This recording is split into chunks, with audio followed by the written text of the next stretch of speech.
مال دین کے لیے خرچ کر، مشکل ہے خرچ کرنا، لیکن ممکن ہے کوئی تیار ہو جائے۔ کسی سے کہیں جسمانی تکلیف برداشت کر لو دین کے لیے، مشکل ہے لیکن ممکن ہے لوگ تیار ہو جائیں جسمانی تکلیف برداشت کرنے کے لیے۔ مال خرچ کرنا، جسمانی تکلیف برداشت کرنا آسان ہے، عزت پہ حرف آئے اس وقت انسان تڑپ اٹھتا ہے، بالخصوص جذباتی محبت پہ ضرب لگے تو اس وقت انسان تڑپ اٹھتا ہے۔ بیٹی ہو پاک دامن، بیٹی ہو تہجد گزار، بیٹی ہو عفت شعار، بیٹی ہو صالحہ متقیہ،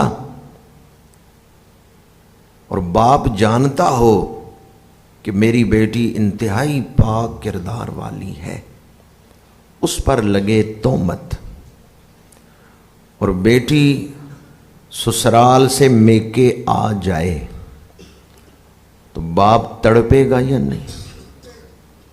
2-3 آوازیں آئی ہیں۔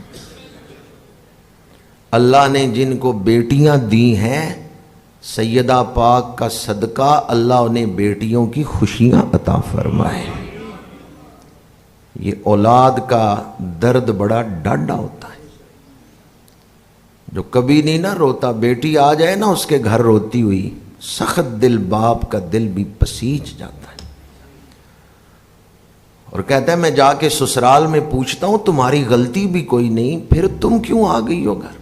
تمہاری غلطی بھی کوئی نہیں، پھر تم کیوں پریشان؟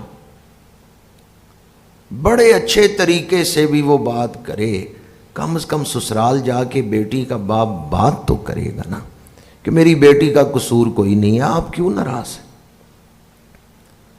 میرے آواز، میرے الفاظ ساتھ نہیں دے رہے شان صدیقیت کو بیان کرتے ہوئے۔ بیٹی ہے معلمہ اسلام، بیٹی ہے مفسرہ قرآن، بیٹی ہے تہجد گزار، اور ان پر لگائی گئی ہے تہمت۔ یہ بھی اللہ کے رازوں میں سے کئی راز ہیں، تہمت لگائی گئی۔ حضور جانتے ہیں کہ میری بیوی پاک کردار کی، ام المومنین حضرت سیدہ عائشہ صدیقہ رضی اللہ تعالی عنہ، حضور جانتے ہیں کہ میری بیوی، حضور جانتے ہیں کہ ام المومنین پاک کردار کی مالک ہے، لیکن میں پہلے عرض کر چکا ہوں حضور جب کوئی فیصلہ کرتے ہیں، اعلان کرتے ہیں، اللہ کے اذن سے ہی کرتے ہیں، تو حضور وحی کے انتظار میں ہیں۔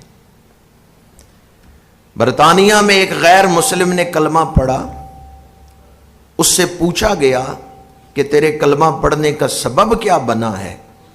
اس نے کہا جب میں نے یہ واقعہ پڑھا نا کہ حضور کی زوجہ مطہرہ پہ تہمت لگی تو حضور نے فوراً پاکیزگی نہیں بیان کی، وحی کا انتظار کیا ہے، میرے دل نے کہا یہ اللہ کے نبی،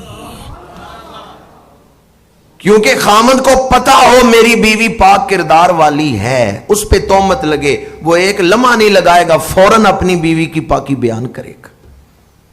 وہ کہتا ہے میرے دل نے کہا یہ عام انسان نہیں ہے، یہ اللہ کے نبی ہیں جنہوں نے وحی کا انتظار فرمایا ہے، پھر اعلان کیا ہے۔ ایک طرف تو یہ حضور کی شان نبوت کا بھی اظہار ہے، دوسری طرف بی بی پاک کے صبر کا بھی اظہار ہے، اور تیسری طرف حضرت صدیق اکبر کا ادب و نیاز۔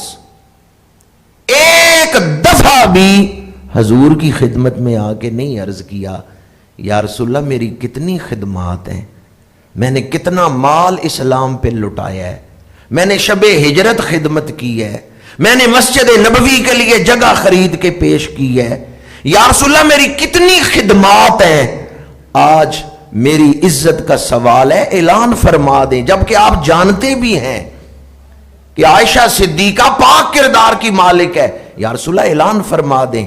حضرت صدیق اکبر نے ایک دفعہ آ کے تقاضا کیے، کیوں خاموش ہیں؟ یہ نور صدیقیت ہے، وہ جانتے ہیں کہ حضور اللہ کے نبی ہیں، حضور جو فیصلہ فرمائیں گے شان نبوت کے مطابق فرمائیں گے۔ اپنے آپ کو، اپنی مرضی کو، اپنی خواہش کو، اپنی آرزو کو وہاں قربان کر دیا ہے. وہاں اپنی عزت کا خود خیال اس کو بھی ختم کر دیا ہے. سب کچھ حضور کے نام پہ قربان کر دیا ہے. ایک دفعہ بھی حضرت صدیق اکبر نے آ کر اپنی خدمات کا تذکرہ کر کے حضور کی خدمت میں یہ عرض نہیں کیا یا رسول آپ اعلان فرما دیں کہ عائشہ صدیقہ پاک ہے. کیوں خاموش ہیں حضرت صدیق اکبر؟ یہ ان کا ادب بھی ہے، ان کا ایمان بھی ہے. اور قرآن پاک کی وہ آیات وقت نہیں کہ میں آپ کے سامنے تلاوت کرتا جن میں اللہ پاک نے ام المومنین حضرت عائشہ صدیقہ کی شان بیان کی، صحابہ کرام کے حوالے سے اللہ کریم نے کلام فرمایا. اور حضرت صدیق اکبر کی عظمت دیکھیں.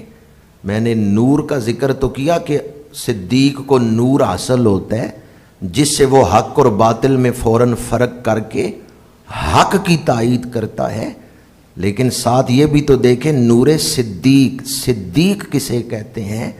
جو قول میں بھی سچا، جو نیت میں بھی سچا، جو عمل میں بھی سچا، جو جذبات میں بھی سچا، ارادوں میں بھی، استقامت کے وقت بھی.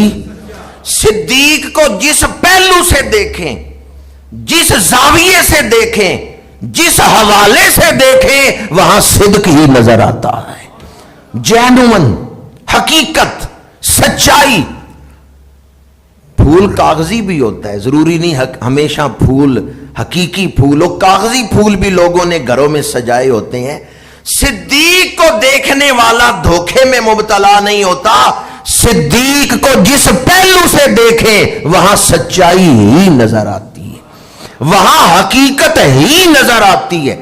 وہ کہتے ہیں نا ایاک یا رسول آپ اعلان فرما دیں میری عزت بچ جائے. نہیں، حضرت صدیق اکبر نے اپنے آپ کو مکمل حضور کے حوالے کر دیا ہے. حضور جو فرمائیں گے، حضور ہمیشہ حق ہی فرماتے ہیں، حضور ہمیشہ سچ ہی فرماتے ہیں. ایمان کی سمجھ آ رہی ہے آپ کو؟ ایمان کسے کہتے ہیں؟ اپنی سوچ، اپنا ارادہ. ہماری حیثیت کیا ہے اس بارگاہ میں؟ ہم اپنی سوچ کو پیش کریں، ہم اپنے ارادوں کو پیش کریں. جو قرب رکھتے ہیں نا، جنہیں اللہ نے قرب دیا ہے حضور کا، ان کے اندر ایسی صفتیں بھی رکھی ہیں. وہ جانتے ہیں قرب کے تقاضے کیا ہیں، وہ جانتے ہیں قرب کے